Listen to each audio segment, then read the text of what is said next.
Today I just wanted to talk about, at least in the UK, is how you could actually get into motorbiking, what you need to do, the different stages, and I'll try to put the cost around it, but I did mine over 2.5 years ago, so hopefully some of this is still relevant.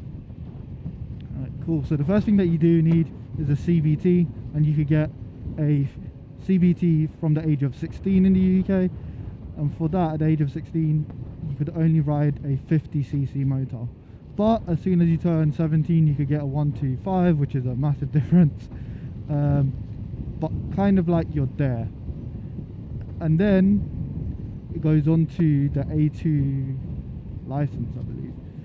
And that would be, I think, when you're 19, I believe. It's kind of like you do a full test, or was it 21? One of those years where you could basically apply to go for up to 600cc. I think that might be A1. And then yeah, once you get older, I believe the age is 21, 19 or 21 is when you could apply to do basically a full license, but you're restricted, and you're going to have to go for your license again in the future if you want to then go for a full category. I believe it's a A2 license is what you could get when you are younger, and that is same testing conditions as a full motorbike license, which I would get into. And yeah, you have to be riding for 2 years before you could apply for a full motorbike license. Or what you can do, which kind of sucks in the UK, and I guess a lot of European countries as well, where at the age of 24 you could skip all of that other than the CBT, and you could go directly for a full license. And I got mine within, like, I think the process might take like a 2-week process. So you do your mod 1, you do your mod 2, and that's it, you're qualified. So what does all of these entail now? Starting off with the CBT, what CBT is compulsory basic training, and that really is just basic. So you can't actually fail a CBT, but it doesn't also mean that you are going to get it as well. So what they can do is turn you back and say, you know what, you need a little bit more extra help before they give the CBT. But I think it is very unlikely for you to fail your CBT. I know people who have fell off there and dropped their bike during the CBT and still passed. But yeah, I'm not encouraging lack of training, but that is what you can do on the CBT. And what that is on the actual day is you decide if you want to do it with a geared bike or an automatic. So it'd either be a scooter or some form of geared bike. I'd assume it's a 125. And throughout the day, it's usually a 4-hour course, really. They just teach you the basics of braking, accelerating, doing figure of eights, making sure you just know how to do maneuvers, really, in a car park. And then they'll take you out on the road, and pretty much that's it. It's really not that long. Like I said, I think compulsory, it has to be 4 hours. And was it 1 hour, 2 hours on the road of experience? So I think they take you out, bring you back in, and then they take you out again. And that's it, job done. So you got your CBT. What happens next? Like I said, it depends on your age what happens next. So if you are younger, then the legal limit to get a full license straight out the box, what you would have to do is wait for you to hit that age group, and then you could apply for, like I said, upgrading it from a CBT to an A2 license, I believe, and that allows you to take on pillion riders I believe you could get rid of your L plates. I will confirm. And you could take a pillion. And like I said, get certain CCs, I think maybe up to 35 kilowatts. So yeah, but then again, after 2 years of experience, I feel like it is 19 you could get that, and then at 21 you could go for full license after 2 years of riding experience on that level A2. So then you could apply and then go for your full license, but you'd have to redo the test. And what those tests are is mod 1 and mod 2. Depending how you go about this, you don't even need to do actual training. If you've had experience elsewhere and you have your own bike, you have your own insurance, and you can bring that to the test centre, you don't need to do it through a school. That's just some information out of the way. However, what is it like if you was to actually go through with a school and you want to do your full license? Now what this looks like is, depending on how many days you've booked, but I think I did around 4 or 5 days. I'm trying to remember. But what that was first day I went in with my CBT on my Honda CBR 125. I put up a picture. Absolutely top G. No, it had a loud exhaust. My ears used to hurt. I used to have plugins. I know people used to even like chat to me on the side of the road and say, wow, that's bloody loud, isn't it? Yes, it hurts. Being behind my bike for more than a couple minutes hurt. Anyways, so I'll rock up now, show them my CBT, and it was the first thing that they kind of said was, oh, you did your CBT on automatic, which is correct.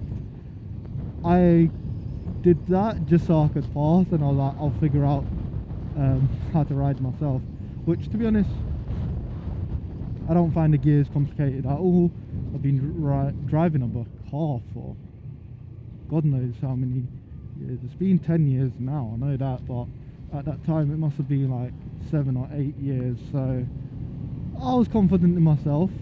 Probably stupid more than confident, but yeah, same thing, innit? And what I did was I just practiced on my road how to use the gears, figured that out. Like I said, I was commuting 3 times a week, so I got really used to it. But day one, they just take out the bikes, because there is people of completely different experience levels there. Like I'd been riding for 6 months on a geared bike, but yeah. So what they do first day is they just put you on some bikes.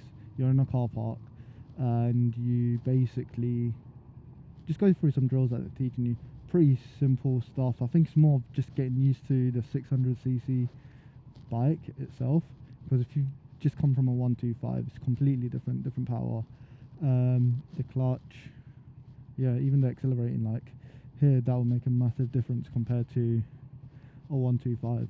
So yeah, day one was just going through some drills, focusing on mod 1 stuff really, and that is the car park test. So there'll be maneuvers like the figure of 8, moving your bike around, swerving, speed trap, emergency stop, those type of things. So they drilled that down. Then you go on street riding. Depending on your area, I'm pretty sure they'll take you basically around where the test would be.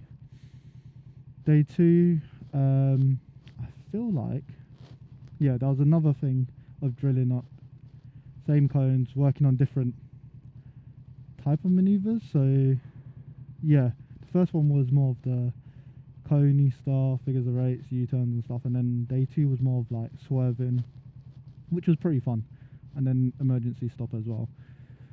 Important to know, obviously, whilst you're learning all this stuff, is that as soon as you put down your foot during mod 1, you failed. And a big one for that advice is also doing lifesavers, because that's still counted in the car park. So you've done that, and like day 2 you go out again onto the road, get use of the bike. Now I believe day 3 is actually mod 1, so literally it only takes 7 minutes. There's so many videos out there that you could actually watch of what the test looks like. It really goes past so quick, and mod 1 was my biggest fear. There we go. because I was scared that I was going to put down my foot, and I almost did for what was it for? I think the figure eights were fine. I think it was a U-turn that I had to hard accelerate out of because I was about to put down my foot. But yeah, you've done that 7 minutes, you're in and out. You find out immediately if you've passed or not, but you are still in test conditions whilst you're coming out of the car park. Basically, they make you park off. As soon as you turn off and get off your bike, that's when the test actually stops.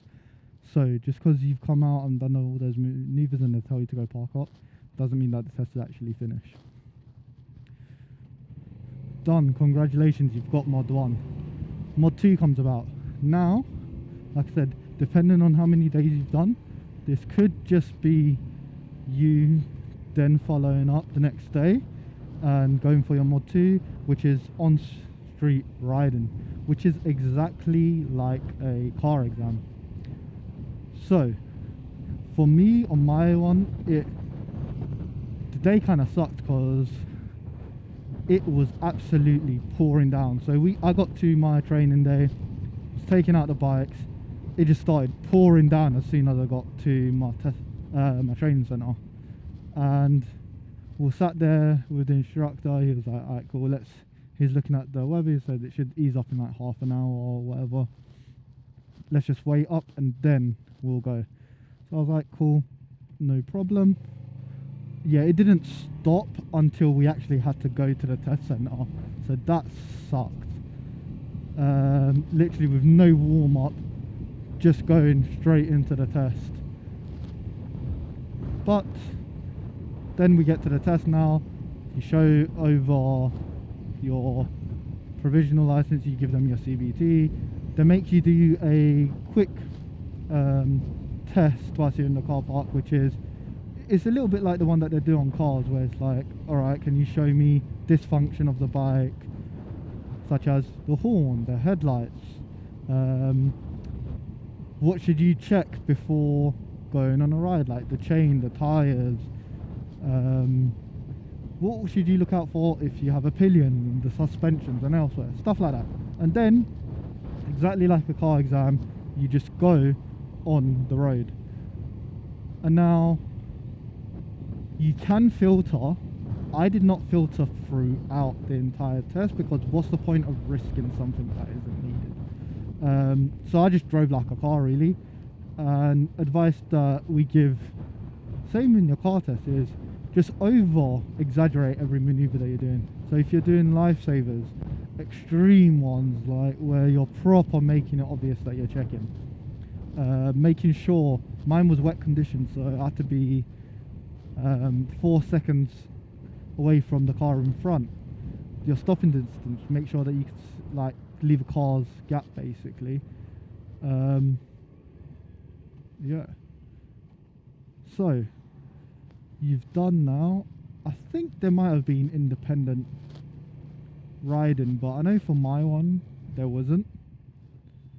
I just basically did the test and I drove back, and yeah, that's about it really. But remember, all the way up until you are physically off the bike, turned off and parked up, they are still testing conditions.